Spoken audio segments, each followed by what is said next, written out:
Hi there, Becky here from 168 Fitness. I hope you've had a great start to the new year and you've made some good progress towards your health, fitness, and weight management goals.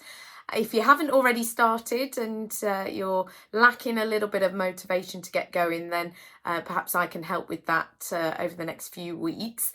And if you have made a good start, then let's try and keep going and progress even more over the next few weeks and for the rest of the year. That's always the main thing, to keep going and be consistent and keep up the progress that you've made already and build on it if you'd like to. So yeah, let's get started then. So over the next few weeks, I want to share with you my advice on how to run your first 5k, or maybe getting back into running between now and Easter. So even if you are an absolute complete beginner, I can get you running 5k or thereabouts at least between now and Easter holidays. So that's something to look forward to. And it's always a popular time, this sort of springtime, when the days are getting longer and the weather's getting better, that people want to start running and it feels a bit more positive and people want to be outside a bit more as well. So running is always a popular choice. So I want to help and share my advice on how you can go about that. So as I said, even if you're a complete beginner, I can help you, and we've all got to start somewhere. I remember when I started many years ago, but I still had to start with the exact same advice I'm going to give you today onwards. So it will work. Now I'm running half marathons, and regular running every week. So yeah, you just got to start and take that first step. But before we get to that, there's going to be some preparation you need to do. So if you have been running previously and maybe you've just got out of the habit, then it might be a little bit easier for you to get started. You've just got to make that decision to get started and plan when that first run is going to be, that first session. Make sure the logistics are in your favour. You've got childcare, not working, weather is on your side ideally, that you've got some daylight perhaps, or you've got a route that you can do that is safe for you to do in the dark. And then you've just got to plan it in, maybe in your diary, make sure that you stick to it and get out there and do it. And I'll tell you exactly what I want you to do shortly.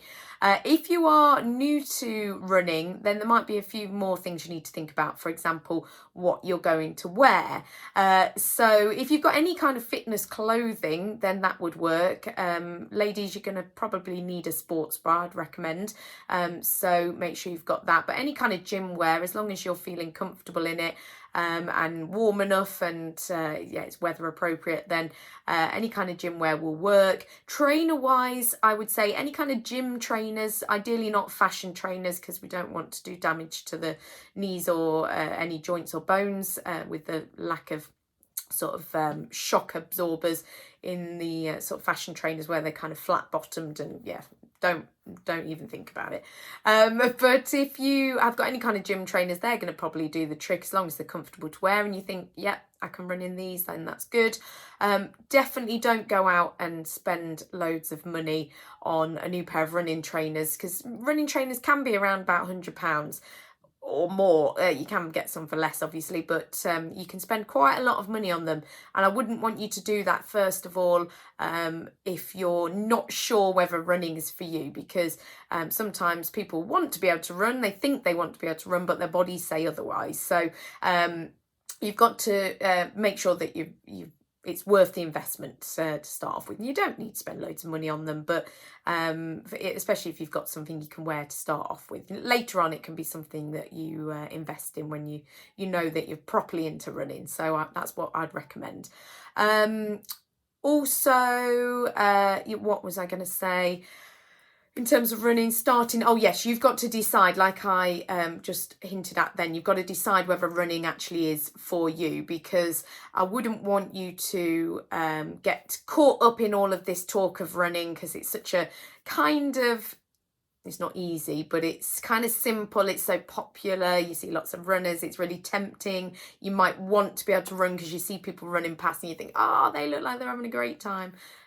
They're probably not, but you want to be able to do it because you think it's the thing to do, and you know that it burns loads of calories and does get you super fit and etc. But it might not be the best thing for your body. So you've just got to decide whether or not it is for you. And the only way you're going to know that is by trying it.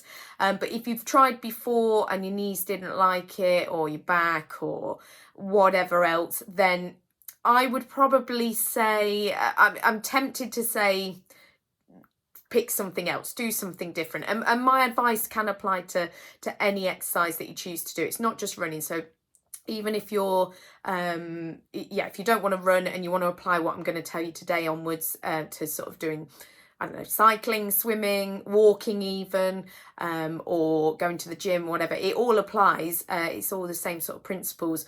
But yeah, don't put yourself through any pain, make anything worse, or just don't set yourself up for any disappointment. I wouldn't want you to get kind of thinking that you're going to get back into running and then it not work out for you, same thing as last time. But equally, if you haven't tried it for a while, then if you feel like you want to give it a go, then give it a go, and you'll know soon after, or even during the first session, you'll know whether it's the right thing for you or not. If there's pain, it's not going to be good for you. But anyway, let's talk a little bit more positively. We don't want to be a Debbie Downer.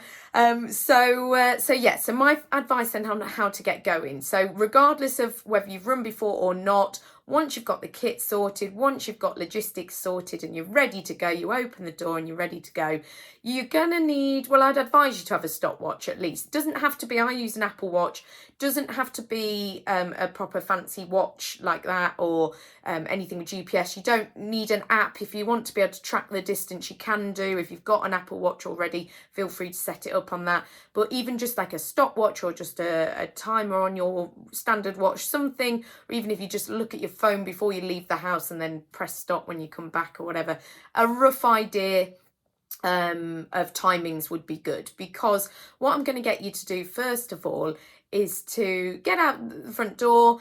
You might want to walk to start off with, to just warm yourself up and just psych yourself up as well. So a little bit of a walk, maybe, up to you. Or you can just sort of step straight into it and start running. And that first session, I just want you to see how long you can run for non-stop. Now, I always call it running because I don't like to sort of say jogging, because I don't know, just no one wants to jog, do they? Everyone wants to run. So let's call everyone running. You just run at different paces. Some people run slower, some people run faster. Everyone, I'm going to call all of it running.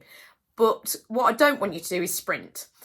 So sprints are for when you're going to run short and fast, and that's not what we want to do. We want you to run for as long as possible, so we need to do it steady. Not necessarily slow, don't run slower than feels natural, but just see what feels good, what feels kind of comfortable, and then just try and keep going. And that's why we need the timer, really, because we want to know how long that is. Now, absolutely no expectations of what you can do. But if you are running at sort of a steady pace, you're probably going to range somewhere between sort of 1 minute, 5 minutes, or if you've been previously exercising or you've run previously and you just maybe had a few months off over winter, you might be able to run for sort of 15-20 minutes non-stop once you get into the rhythm of it, and if you're trying to sort of keep going. Or maybe you've got a route planned out and you know it's about sort of 15-20 minutes and you're just focused on that. Somewhere it will range from 1 minute perhaps to sort of 20 minutes or whatever. So just see what that is. Absolutely no expectations, but you just got to start somewhere. And then once you've done that run, you're going to come back, you're going to feel great. Doesn't matter how long that was. Your first session is done. That's always the hardest, that first one. You're going to need to recover, eat, drink water, recover as you need. And then I'll need you to do it all again in a few days' time. So say, for example, today's Monday, you're doing it on Monday. You're going to do it hopefully again around about maybe Thursday, Friday, or you could push it to the weekend. But a few days to recover in between, physically and mentally perhaps, and then I want you to do it again, exactly that same thing again. You don't need to do more, but just try and be consistent and do the same again. I will just say, if you did run for 1 minute perhaps, or like it was a bit shorter time, you might want to have a bit of walk recovery and repeat that, so that you're not just going out for a minute run and then come back home and that's you done. You might want to do some intervals of 1 minute. So you could do 1 minute running and then walk for a minute or two and then a minute again, and do that. That would be a good way of maximizing your time, because once you're out the door you want to keep going, but and we want to make use of that time that you've given to doing the running. So if you've done 5 minutes, then that could be enough for you, but you could repeat that again if you felt like you could. But yeah, if it's shorter than 5 minutes, I would say try and do some repeats of those intervals on that same day. And then if it was a 20-minute block of time that you ran non-stop, then I'd say that's you done, and then you just recover and do it again. So yeah, cool. Right, so that's your first week of training. There we go. If you need anything clarifying, or you want to ask any questions, you need to ask my advice on anything, then please do get in touch, because running is my passion, and I'd like to think I know quite a lot of about running. I've helped a lot of people to get started, including myself, and to improve and build up and everything. So please do get in touch. Love to help people start running. I'll be back next week with some more advice on how to progress. But for now, just get started with that homework and keep me in the loop as well if you want to. And I'll see you next week.